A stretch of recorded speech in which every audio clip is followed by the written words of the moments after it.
Story நேரம் Tamil வியூவர்ஸ்க்கு hi. Novo லேண்டோட அடுத்த பார்ட்ல என்ன ஆக போகுது இன்னைக்கு வீடியோல பார்க்கலாம். மீங்கு உடம்பு முடியாததோடயே நேரா டிராவல் பண்ணி எந்த இடத்துல ஹைஷி முன்னாடி ஸ்டே பண்ணிருந்தாலோ அந்த கேம்புக்கு வந்துடுறான். நேரா உள்ள போறான். அங்க இருக்கிறவங்க எல்லாம் மீங்க பாக்குறாங்க. ஹைஷியை கிட்னாப் பண்ணிட்டு கூட்டு போயிட்டாங்க, என்ன பண்றதுன்னு எங்களுக்கே தெரியல அப்படின்னு பதற ஆரம்பிக்கிறாங்க. மீங்க உடனே பிளான் பண்ணலாம் வாங்க அப்படின்னு எங்க போய் என்ன பண்ணணும், ஹைஷிக்கு எப்படி தகவல் கொடுக்கணும் அப்படின்னு சொல்லிட்டு நிறைய டீடைல்ஸ் சொல்ல ஆரம்பிக்கிறான். கொஞ்ச நேரம் ரெஸ்ட் எடுங்கன்னு மிங்கோட அசிஸ்டன்ஸ் எல்லாம் வந்து பேசுறாங்க. நீங்க போய் கொஞ்ச நேரம் தூங்குங்க, நான் பாத்துக்கிறேன் அப்படின்னு மிங்க சொல்லிடுறான். இந்த ரெண்டு பேரும் வெளியே வந்துட்டு, மிங் சார் ரொம்ப நேரமா டிராவல் பண்ணி வந்திருக்காரு, ஆல்ரெடி உடம்பு முடியல, இங்க வந்து வேலை பார்த்துட்டே இருக்காரு, இப்படியே போச்சுன்னா அவரை காப்பாத்துறதுக்கு முதல்ல யாராவது வரணும் போல அப்படின்னு பேசிக்கிறாங்க. அப்ப மிங்க பாக்குறதுக்கு நம்ம ஹைஷி நிறைய பொதுமக்கள் எல்லாம் காப்பாத்தினால அவங்க, அப்புறம் ஹைஷி கூடயே அசிஸ்டன்ட் மாதிரி கொஞ்சம் பசங்க வந்திருந்தாங்களே அவங்க எல்லாரும் உள்ள வராங்க. நாங்க இந்த பொண்ணுங்க எல்லாம் சொல்றாங்க, ஹைஷியை காப்பாத்துறதுக்கு நாங்க என்ன வேணா பண்ணுவோம், எங்களை அவங்க ஒரு தடவைக்கும் மேல உயிரை பணைய வச்சு காப்பாத்திருக்காங்க, சோ என்ன பண்ணணும்னு சொல்லுங்க, எங்க ஆளுங்க எல்லா இடத்துலயும் இருக்காங்க அப்படின்னு அங்க ஒரு பொண்ணு இருக்கா. இவ பேரு சாலியா. சாலியா சொல்லிட்டு இருக்கா. சரியா அவளோட ஐடியாவெல்லாம் கொஞ்சமா கேட்டு அடுத்து ஒரு ஆளை நம்ம மிங்க அனுப்பி வைக்கிறான். யார் கடத்தி வச்சிட்டு இருக்காங்களோ ஹைஷிய அவங்க கிட்டயே, நீங்க அது எங்க வீட்டு பொண்ணை கடத்திட்டு வந்துட்டீங்கன்னு கேள்விப்பட்டோம், அந்த பொண்ணை கல்யாணம் பண்ணி ஆசைப்படுறீங்கன்னு கேள்விப்பட்டோம், அதான் உங்களுக்கு எவ்வளவு கிஃப்ட் கொண்டு வந்திருக்கோம், மத்தபடி வேற எந்த கெட்ட எண்ணமும் கிடையாதுன்னு சொல்லிட்டு அவன் அங்க இருந்து போறான். கிஃப்ட் எல்லாம் செக் பண்ணியாச்சுல, தப்பா எதுவும் இல்லல்ல, ஹைஷிக்கு வந்த கிஃப்ட் ஹைஷி கிட்டே கொடுங்க அப்படின்னு அந்த ராஜாவும் சொல்லிடுறான். ஹைஷி அதை ஓபன் பண்ணி பாக்குறா. உள்ள மிங்கோட அந்த ரிங் எல்லாம் இருக்கு. மிங்கு வந்திருக்காரு. மாஸ்டருக்கு ஆனா அடிபட்டிருக்கு, அந்த ரிங்ல லேசா ரத்த கரப்பட்டிருக்கு, அவருக்கு எதுவும் ஆகாம இருந்தா சரின்னு அவ ஒரு பக்கம் ஃபீல் பண்ண ஆரம்பிக்கிறா. இங்க மிங்க கிட்ட மறுபடியும் அந்த ஆள் வந்துட்டு டெலிவரி சக்சஸ்ஃபுல்லா முடிஞ்சிருச்சு, ஆனா அங்க நிறைய பேர் இருக்காங்க, நம்ம போறது ஆபத்துன்னு சொல்ல டெலிவரி முடிஞ்சிருச்சுல, மத்தத பாத்துக்கலாம், போய் வெயிட் பண்ணு அப்படின்னு மிங்க சொல்லிடுறான். அதே மாதிரி ராஜாக்கு இந்த விஷயம் எல்லாம் தெரிய வருது. நம்ம ஷாவ் தான் கொண்டு போய் இந்த லெட்டரை கொடுக்கறான். மிங்க சக்சஸ்ஃபுல்லா அங்க ஒரு பெரிய சண்டையை தடுத்து நிறுத்திட்டு அடுத்து உள்ள போயிருக்காருன்னு. இவ்வளவு உயிரை பணைய வச்சு இவ்வளவு தூரம் டிராவல் பண்றானா கண்டிப்பா மறுபடியும் ஹைஷிக்காக தான் இருக்கும். அந்த ஹைஷிய மாறி மாறி ஏன் இப்படி காப்பாத்துறீங்க, என்னதான் நடக்குதுன்னு ராஜா கேட்டுட்டு இருக்காரு. ஆனா ஷாவ் அமைதியா நின்னுட்டு இருக்கான். அப்பெல்லாம் ஒண்ணும் இல்ல பாஸ் அப்படின்னு நமக்கு டீலா ராணிய காட்டுறாங்க. டீலா உட்காந்து ஒரு பட்டத்துல கவிதை ஒண்ணு எழுதிட்டு இருக்கா. கவிதை எழுதியாச்சு, இத போய் பறக்க விடலாமா அப்படின்னு கேட்டு அவ ஃப்ரெண்ட்ஸோட போய் பறக்க விடுறதுக்கு போறா. அன்னைக்குன்னு பார்த்து நிறைய பேர் பட்டம் எல்லாம் பறக்க விட்டுட்டு இருக்காங்க. அதே மாதிரி இந்த எம்ப்ராய்டரி ஹவுஸ் இருக்குல்ல, அங்க இருக்கிற பொண்ணுங்க கூட திருட்டுத்தனமா பட்டோலாம் பறக்க விட்டுட்டு இருக்காங்க. அந்த இடத்துக்கு ஷாவ் வந்துடுறான். லுலு உட்காந்து இதெல்லாம் ரசிச்சிட்டு இருக்கத பாக்குறான். லுலுவை நான் அப்புறம் ஒரு தடவை வந்து பாக்குறேன் அப்படின்னு அவ திரும்பி பாக்குறதுக்குள்ள அங்க இருந்து எஸ்கேப் ஆயிடுறான். அதே மாதிரி டீலாவும் பட்டத்தை ரொம்ப ஹைட்டா பறக்க விட்டுட்டு இந்த கவிதை மாதிரி இந்த பட்டமும் அதிக உயரமா சுதந்திரமா பறக்கட்டும் அப்படின்னு நூலை வெட்டி விட்டுடுறா. பட்டம் பாட்டுக்கு ரொம்ப தூரம் பறந்து போகுது. இதே நேரம் லூலுவோட ஃப்ரெண்டு ஒரு பொண்ணு என் பட்டம் பறந்துச்சு காணாம போயிடுச்சுன்னு ஃபீல் பண்ணிருக்கா.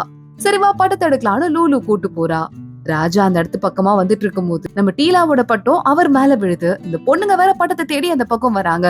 பட்டம் காணுமான்னு ராஜா கேட்க வேகமா கால்லயே விழுந்துடுறா லூலு. எங்க பட்டம் தெரியாம வந்துருச்சு ராஜா, எங்களை மன்னிச்சிருங்கன்னு. எந்த பட்டம் கூட அவங்க பாக்கவே இல்ல.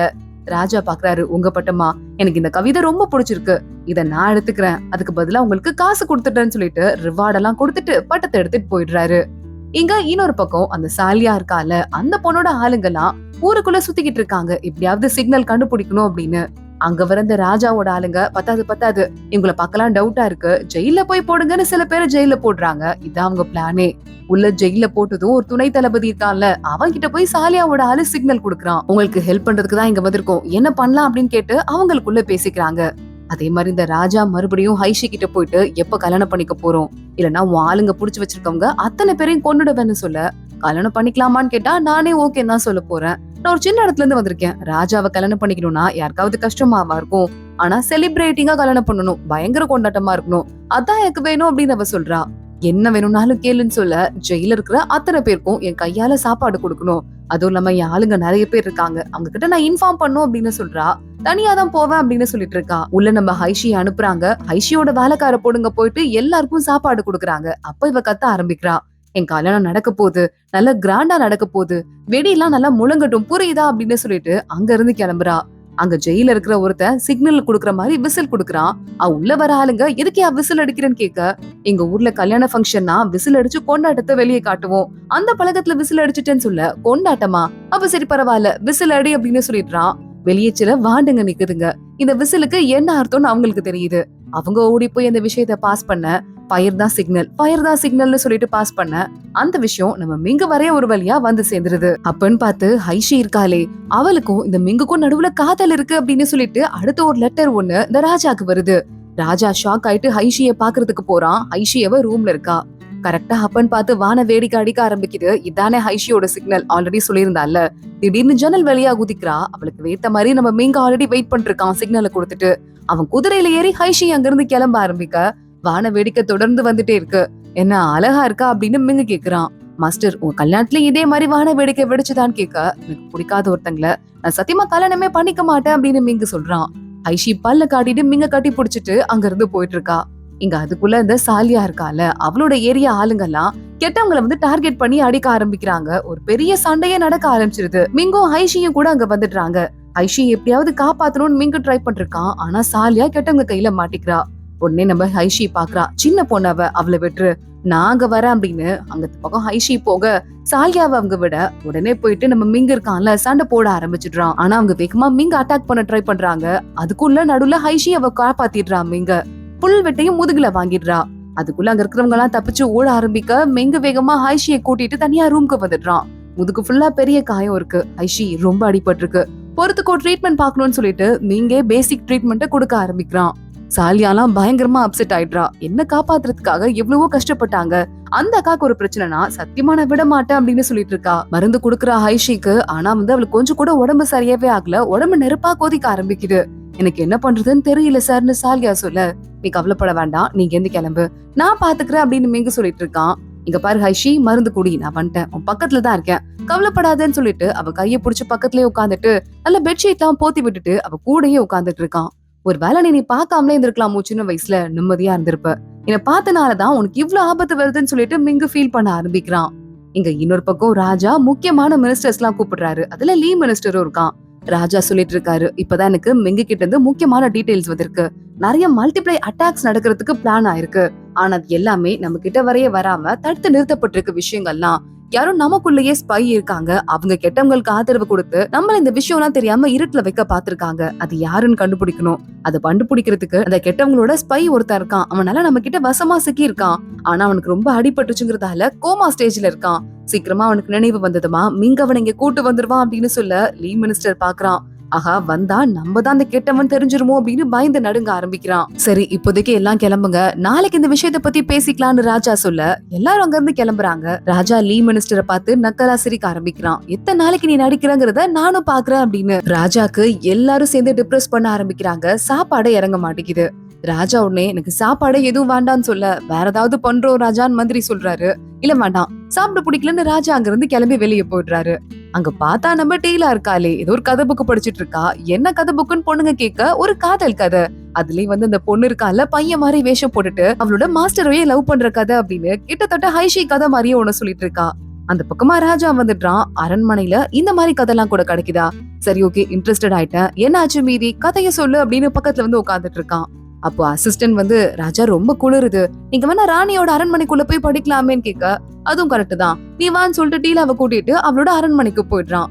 கதைய படின்னு சொல்லிட்டு நல்லா கட்டுல கண்ணை மூடி படுத்துக்கிறான். படுத்ததுமே அவனுக்கு கெட்ட கனவெல்லாம் வர ஆரம்பிக்குது. இந்த லீ மினிஸ்டர் இருக்கான்ல, இவன் இந்த ராஜா அரியணை ஏறதுக்கு முக்கியமா 5 மினிஸ்டர் இருக்காங்க. அதுல ஒரு மினிஸ்டரா இருந்திருக்கான். ஆனா அப்பவே அவன் மேல நிறைய தப்பு இருக்கு அப்படின்னு சொல்லிட்டு நம்ம மிங்குக்கும் தெரிஞ்சிருக்கு, ராஜாக்கும் தெரிஞ்சிருக்கு. இப்போதைக்கு உயிரோட விட்டு வைங்க, ஏன்னா அவன் நமக்கு நிறைய ஹெல்ப் பண்ணிருக்கான். அதெல்லாம் மத்ததெல்லாம் ஆதாரத்தை கண்டுபிடிச்சதுக்கு அப்புறம் பாத்துக்கலாம் அப்படின்னு மிங்கு தான் சொல்லிருக்கான். சரி, ஓகே அப்படின்னு சொல்லிட்டு ராஜாவும் சொல்லிருக்கான். இப்ப இவங்களை துரோகம் பண்றானேன்னு ராஜா கடுப்பாயிட்டு பக்கத்துல நிக்கிற டீலாவை யாருன்னே தெரியாம டக்குன்னு போட்டு பெட்ல கொல்றதுக்கு பாக்குறாரு. நான் தான் டீலா, நான் டீலான்னு சொல்லிட்டு அவ கத்த ஆரம்பிக்கிறா. சரி, சாரின்னு ராஜா அவளை ரிலீஸ் பண்ண, நீங்க வேணா ரூம்க்கு போய் தூங்குங்க ராஜா, நீங்க ரொம்ப டயர்டா இருக்கீங்க அப்படின்னு டீலா சொல்றா. இல்ல பரவாயில்ல, நீ கதையை மேல படி, நான் கதையை கேட்டே போறேன்னு ராஜா அங்கே படுத்துக்கிறாரு. டீலா வர வழியே இல்லாம நைட் ஃபுல்லா கதை படிச்சிட்டு இருக்கா. அடுத்த நாள் காலைல ராஜா எழுப்புறதுக்கு அசிஸ்டன்டே வந்துட்டு, உங்களுக்கு கோர்ட்டுக்கு போறதுக்கான ட்ரெஸ்ஸை நான் இங்கே கொண்டு வந்துட்டேன், நீங்க கிளம்பலாமான்னு கேட்க, சரி ஓகே கிளம்புறேன், டீலா ட்ரெஸ் பண்ணி விடு அப்படின்னு சொல்லிட்டு நான் ராஜா நிக்கிறாரு. மத்த எல்லாரும் வெளியே போய்க்கிறாங்க. டீலாக்கு ரொம்ப பயமா இருக்கு. நடுங்கிக்கிட்டே ட்ரெஸ் பண்ண ஆரம்பிக்கிறா. சாரி, நான் இங்கே தூங்குவேன்னு எனக்கு தெரியாது, கதை நல்லா படிக்கிற, ட்ரெஸ் பண்றதுக்கு உனக்கு அவ்வளவா வரல, பயந்து நடுங்குறேன்னு சொல்லிட்டு ராஜா கீழே விழப்போற டீலாவை தாங்கி பிடிச்சிட்டு இருக்காரு. டீலாக்கு அப்படியே மூச்சே முட்டுது பயத்துல. ராஜா வெளியே போயிட்டு இனிமே இங்க தூங்கவே கூடாது, இங்க இருந்து அரசவை ரொம்ப தூரத்துல இருக்கு, எவ்வளவு நேரம் ஆயிடுச்சு பாருங்கன்னு சொல்லிட்டு புலம்பிட்டே அங்க இருந்து ஓட ஆரம்பிக்கிறாரு. அங்க அரசவையில எல்லாரும் கம்ப்ளைண்ட் பண்றாங்க. ஸ்பை அட்டாக் நடந்திருக்கு, நமக்கு தெரியாம மறைக்கப்பட்டிருக்கு. ராஜா இந்த விஷயத்தை யாராவது போய் செக் பண்ணணும் அப்படின்னு சொல்ல ராஜா லீ மினிஸ்டரை பார்த்து, லீ மினிஸ்டர் நீங்க போய் இதை பாத்துட்டு வாங்க, கண்டிப்பா உங்களாலதான் பார்க்க முடியும்னு சொல்ல லீ மினிஸ்டர் ரொம்ப தேங்க்ஸ், நான் போய் பாத்துட்டு வரேன், இது எனக்கு ஒரு ஹானர் அப்படின்னு கிளம்புறாரு. லீ மினிஸ்டர் கொஞ்சமா அந்த ஸ்பை மாட்டினா நம்ம கதை வெளியே வந்திருக்கோம், இப்ப இங்க இருந்து வெளியே போறது எஸ்கேப் ஆகிறதுக்கு கிடைச்ச ஒரே வழி, எஸ்கேப் ஆகிற வேண்டியதானு அவர் ஆளுங்களோட அங்க இருந்து கிளம்பி போயிட்டு இருக்காரு. இங்க இன்னொரு பக்கம் அந்த துணை தளபதி இருப்பான்ல, அவன் அங்க வெளியே வந்துட்டு நிறைய ஆளுங்கள்ட்ட க்ளூ எல்லாம் தேட ஆரம்பிக்கிறான். அப்போ அந்த அரண்மனையில, அதாவது இந்த ராஜா எங்க அரண்மனையில இருக்காரோ அந்த அரண்மனையில காக்கா ரெக்கெல்லாம் இருக்கு. இந்த கதையை மிங்கு கிட்ட சொல்லிட்டு இருக்கான். காக்கா ரெக்கையா? இந்த ரெக்கைய லீ மினிஸ்டரோட குடும்பம் தான் பல வருஷமா யூஸ் பண்ணிட்டு இருக்காங்க. காக்காய அவங்க தான் தூதுக்கு யூஸ் பண்ணுவாங்க. ஒருவேளை அவங்க வேலையா இருக்குமோ, லீ மினிஸ்டருக்கும் இவங்களுக்கும் சம்பந்தம் இருக்குமோ அப்படின்னு கண்டுபிடிக்க ஆரம்பிக்கிறான். இங்க மறுபடியும் திரும்பி வரதுக்குள்ள உள்ள சாலியா வெயிட் பண்ணிட்டு இருக்கா. இல்ல மேடம்க்கு ரொம்ப உடம்பு முடியலன்னு சொல்லிட்டு இருக்கா. நான் பாத்துக்கிறேன் அப்படின்னு மிங்கு சொல்லிட்டு இருக்கான். அதே மாதிரி ஒரு பொண்ணை கடத்திட்டு போயிட்டு கல்யாணத்துக்கு ரெடி பண்ணிருக்கான் அந்த ராஜா அப்படிங்கிறது மத்த எல்லாருக்கும் தெரிஞ்சிருச்சு. இந்த விஷயம் வெளியே போச்சுன்னா ஹைஷி ஒரு பொண்ணுன்னு தெரிஞ்சிரும்ல. சாலியாவோட அரண்மனையில அன்னைக்கு பெரிய ஆளுங்களுக்கு எல்லாம் ஒரு விருந்து ஒண்ணு நடக்குது. இந்த துணை தளபதி எங்கள்கிட்ட ஒரு பொண்ணை கடத்திட்டு இந்த ராஜா போனது உண்மைதான், ஆனா அந்த பொண்ணு அன்னைக்கு நடந்த சண்டையில இறந்து போயிட்டா அப்படின்னு ஹைஷியோட பேர் வெளியே வராம காப்பாத்தி விட்டுட்டு இருக்கான். இங்க இன்னொரு பக்கம் இந்த லீ மினிஸ்டர் வெளியே ரொம்ப தூரம் வந்துடுறான். இப்படி நம்ம கிளம்பி போனோம்னா கொஞ்ச நேரத்துல எஸ்கேப் ஆயிடலாம் அப்படின்னு சொல்ல ஒரு காக்கா தூது ஒண்ணு வருது. இந்த நாட்டிலேயே காக்காவை தூதுக்கு யூஸ் பண்றது எங்க குடும்பம் மட்டும்தான், இது மிங்குக்கு தெரிஞ்சிருக்கும். அது தெரிஞ்சிருச்சுன்னா கண்டிப்பா அவன் என்ன போக விட மாட்டான், இதுக்கு மேல தப்பிச்சனால நாட்டுக்கு திரும்ப போகவே முடியாது அப்படின்னு லீ மினிஸ்டர் கரெக்டா கண்டுபிடிக்கிறான். இங்க ஷாவ் நின்னுட்டு இன்னைக்கு எப்படியாவது லூலுவை பார்த்து நான் தான் அந்த காத்து கடவுள்னு சொல்லிடணும்னு பிராக்டிஸ் பண்ணிட்டு இருக்கான். ஆனா அதுக்குள்ள மிங்குக்கு ஆபத்து, சீக்கிரமா உங்களை கூப்பிடுறாருன்னு தகவல் வந்துருது. சோ அதுக்காக வேகமா ஷாவ் கிளம்புறான். அடுத்த நாள் காலையில கிளம்பணுமா. அதுக்கும் முன்னாடி நாள் நைட்டு லூலு உட்காந்துட்டு இருக்கா. காத்து கடவுளே நீங்க இங்க இருக்க மாதிரி எனக்கு ஒரு ஃபீல் இருக்கு, இங்க இருக்கீங்கன்னு கேட்டுட்டு இருக்கா. உடனே நம்ம ஷாவும் பையில வச்சிட்டு இருக்க எல்லா மின்மினி பூச்சியும் ரிலீஸ் பண்ணி விடுறான். சீக்கிரமா நான் திரும்பி வந்ததுக்கு அப்புறமா உன்னை நேர்ல பாக்குறேன், இப்ப எனக்கு கிளம்புற வேலை இருக்குன்னு சொல்லிட்டு அங்க இருந்து கிளம்பி போயிடுறான். இங்க மறுபடியும் நம்ம ஹைஷிக்கு ரொம்ப சீரியஸா உடம்பு முடியாம போயிட்டு இருக்க, கோமால இருக்கா. அவ இன்னும் எந்திரிக்கவே இல்ல. என்ன பண்றதுன்னு தெரியலன்னு சொல்லிட்டு சாலியா ஒரு பக்கம் அழுதுட்டு இருக்கா. அங்க இருந்து வேகமா ஒரு பாட்டி கிட்ட ஓடி போயிட்டு, நம்ம குடும்பத்துக்கு பரம்பரை சொத்து ஒண்ணு இருக்குல்ல, ஒரு பானசியா, அத குடிச்சா எவ்வளவு பெரிய வியாதியா இருந்தாலும் சரியாவாங்க, அது எனக்குன்னு சொல்லிட்டு வச்சிருக்கு பாட்டி, அந்த மருந்த கொடுங்கன்னு கேட்க, அது உனக்குமா, இந்த இடத்தோட தலைவி நீதாம்மான்னு சொல்ல, என் உயிர் போனாலும் பரவாயில்ல, நம்ம எல்லாரையும் காப்பாத்துனது அவங்கதான், அவங்கள காப்பாத்தணும் அப்படின்னு சாலியா சொல்றா. எங்க மேடம் பெரியவங்களாயிட்டாங்க, ராணி ஆகிறதுக்கு தகுதி வந்துருச்சுன்னு கத்திட்டே அந்த லேடி என்ன மருந்த கொடுத்துடுறா. அதுல மருந்து காய்ச்சி வேகமா சாலியா கொண்டு போயிட்டு மிங்க கிட்ட கொடுக்க, மிங்க அதை நான் கொடுத்துக்கிறேன் அப்படின்னு சொல்லிட்டு இன்னமும் ஹைஷி கோமால இருக்காங்கிறதால வாயில என்ன மருந்தையும் முழுங்கவே மாட்டேங்கிறா. சோ அதை மிங்க வேகமா குடிச்சு அவளுக்கு கிஸ் பண்ணி அந்த மருந்தெல்லாம் கொடுக்கறான். அவ கூட சேர்ந்து அடுத்த கொஞ்ச நேரம் அப்படியே அவன் மயக்கத்துல இருக்கும் போதே சண்டை பிராக்டிஸ் பண்ணுமா அந்த மருந்து குடிச்சா, அதையும் பிராக்டிஸ் பண்ணிட்டு இருக்கான். இங்க ராஜாக்கு அடுத்து ஒரு எம்ப்ராய்டரி போட்டு அழகான கோட்டை கொண்டு வந்து மேடம் ஜூ கொடுக்கறா. ரொம்ப நல்லா இருக்குன்னு சொல்லிட்டு இருக்க மேடம் ஜூ கேக்குறா, ஆமா ராஜா இன்னும் வேற மிங்கு வரவே இல்ல, ஏதாவது ஆபத்தான்னு கேட்க, இல்ல பெருசா ஒண்ணும் இல்ல, இந்த ஸ்பை ஒருத்த மாட்டிருக்கான், அவங்க இன்னும் இங்க வரலன்னு ராஜா சொல்லிட்டு இருக்காரு. ஸ்பை மாட்டிருக்கானா, உயிரோட இருக்கானா அப்படின்னு சொல்லிட்டு மேடம் ஜூ கேட்டுட்டு இருக்கா. அங்க இருந்து மறுபடியும் அவளோட இடத்துக்கு திரும்பி போயிடுறா. இங்க பார்த்தா அடுத்து ஏதோ பாக்ஸா ரெடி ஆயிட்டு மேடம் ஜூவோட எம்ப்ராய்டரி ஹவுஸ்க்கு போயிட்டு இருக்கு. மேடம் ஜூ வந்ததுல இருந்தே சோகமா இருக்கா அப்படின்னு லூலுவே பாத்துட்டா. அதுக்குள்ள ராஜா உத்தரவு வந்திருக்கு, ரொம்ப அழகான கோட் ஒண்ணு பண்ணிருக்கதால ஒரு ஸ்பெஷல் ட்ரிங்க், பாதாம் போட்ட ட்ரிங்க் ஒண்ணு இங்க இருக்கிற எல்லாருக்கும் ராஜா கிஃப்டா கொடுத்திருக்காரு, அத்தனை பேரும் கூடிங்க அப்படின்னு சொல்றாங்க. ஜூ மேடம் ஒரு மாதிரி சைலண்ட் ஆயிட்டு, எல்லாரும் ஆளுக்கு ஒரு கப் எடுத்துக்கோங்க அப்படின்னு சொல்றா. அதை எடுத்து வாயில வைக்கும் போதே இங்க இருக்கா இல்ல நம்ம லூலு யாரும் வெளியே கூப்பிடுறாங்க அப்படின்னு சொல்லிட்டு ஃபுல்லா குடிக்காம அவ மட்டும் அங்க இருந்து கிளம்பிடுறா. மத்த அத்தனை பேரும் ஸ்பெஷல் ட்ரிங்க்னு சொல்லிட்டு அதை குடிக்க ஆரம்பிக்கிறாங்க. வெளியே லூலு ஒரு வேலையை முடிச்சுட்டு உள்ள வந்து பாக்கும்போது அது குடிச்ச அத்தனை பேரும் அப்படியே மயங்கி கிடக்குறாங்க, வாயில இருந்து ரத்தம் கக்கி இறந்து போய் கிடக்குறாங்க. ஜூ மேடம் பார்த்தா அவளும் இறந்து போயிட்டு இருக்கா. இதுக்கும் மேல முடியலன்னு சொல்லிட்டு யாராவது காப்பாத்துங்கன்னு கத்த ஆரம்பிக்க, அவளும் ஒரு வாய் குடிச்சால, லூலுவும் அங்கே அப்படியே மயங்கி விழுந்துடுறா. இங்க ஒரு ஸ்பை ஒருத்தன் இருக்கான், அவனை வட்டம் போட்டு புடிச்சிடுறாங்க. இங்க பாரு, லீ மினிஸ்டர் தானே ஆளு, உண்மையை சொல்லுன்னு சொல்லிட்டு கேட்க, லீ மினிஸ்டரா, அவன் யாருன்னே எனக்கு தெரியாது, என்ன இங்க வர வச்சது யார் தெரியுமா அப்படின்னு அவனோட கழுத்தை அவனே கட் பண்ணிட்டு அந்த ஸ்பை சொல்லிட்டு இருக்கான். மேடம் ஜூ இருக்கால, அவதான் எங்களோட ஸ்பை, அவ சொல்லிதான் எல்லா வேலையும் நான் பாக்குறேன் அப்படின்னு சொல்லிட்டு மேடம் ஜூ மேல பழிய போட்டு அவன் இறந்து போயிடுறான். மேடம் ஜூவோட இடத்துக்கு அந்த மினிஸ்டர் வந்து வேகமா செக் பண்ணி பாக்க, அங்க இருக்கிற எல்லாரும் இறந்து போயிருக்காங்க லூலுவை தவிர.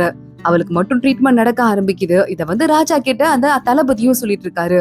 ராஜா பாக்குறாரு, யாரையுமே இனிமே ஃப்ரீயா விடக்கூடாது, இனிமே ரொம்ப ஸ்ட்ரிக்ட் ஆக்கிடணும் அப்படின்னு சொல்லிட்டு கோவப்பட்டு பேசிட்டு இருக்காரு. இங்க மறுபடியும் ஹைஷி எந்திரிச்சிடுறா ஒரு வழியா. மிங்க பாத்துட்டு இருக்கான். உனக்கு ஒண்ணும் இல்ல, ஓகே தானேன்னு கேட்க, மாஸ்டர் நீங்க சொன்னீங்கல்ல, என் கனவுல வந்தது எனக்கு நீங்க சொன்னது, நான் ரெக்ரெட் பண்றேனா அப்படின்னு சொல்லிட்டு உங்களை பார்த்ததுதான் என் லைஃப்லயே எனக்கு நடந்த ஹாப்பியான விஷயம், என்னைக்குமே ரெக்ரெட் பண்ண மாட்டேன் அப்படின்னு சொல்லிட்டு இருக்கா. மிங்க அப்படியே ஒரு மாதிரி சோகமா பாத்துட்டு இருக்கான். இன்னொரு பக்கம் ஷாவ் போறான். அவனும் ஒரு பக்கம் தேடுதல் வேட்டையில தானே இருக்கான். எந்த இடத்துல லீ மினிஸ்டர் கூட வந்த படைகள் இருக்கோ அங்க உள்ள வந்துட்டு லீ மினிஸ்டர் எங்கடான்னு கேட்க, அவர் ஒரு 4-5 பேர் அவரோட ரகசிய டீம் அவங்கள மட்டும் கூட்டிட்டு அங்க லூசி இருக்குல்ல அது பக்கமா போயிட்டாருன்னு சொல்ல, ஷாவ் அங்க இருந்து கிளம்பி நேரா உள்ள போயிட்டு இருக்கான். இங்க பார்த்தா அந்த பட்டம் இருக்கே, நம்ம ராணியோட பட்டம், அது வந்து எங்களோட தான் அப்படின்னு சொல்லிட்டு ராணியோட வேலைக்கார பொண்ணு ராஜாவோட வேலைக்காரங்க கிட்ட சண்டை போட்டுட்டு இருக்கா. ராஜா வந்து பாத்துட்டாரு, இந்த பட்டம் உன்னோடதா, கவிதை நீ எழுதுனதா அப்படின்னு டீலாவை பார்த்து கேட்க, ஆமான்னு அவ சொல்றா. நினைச்சா அப்பவே இதுக்கும் உனக்கும் சம்மந்தம் இருக்குன்னு. இதோட மீதி கவிதை என்னன்னு கேட்க, டீலா மீதி கவிதைய சொல்றா. ரொம்ப அழகா இருக்கு அப்படின்னு சொல்லிட்டு ராஜா அங்கிருந்து சிரிச்சுட்டே போறாரு. அதோடதான் இன்னைக்கு எபிசோட் முடியுது. அடுத்தடுத்து என்ன ஆக போகுது தொடர்ந்து பார்க்கலாம். இந்த வீடியோவை லைக் பண்ணிக்கோங்க, மறக்காம நம்ம சேனலுக்கு சப்ஸ்கிரைப் பண்ணிட்டு பெல் ஐக்கனையும் கிளிக் பண்ணிக்கோங்க. அடுத்த வீடியோல பார்க்கலாம். அது வரைய பாய்.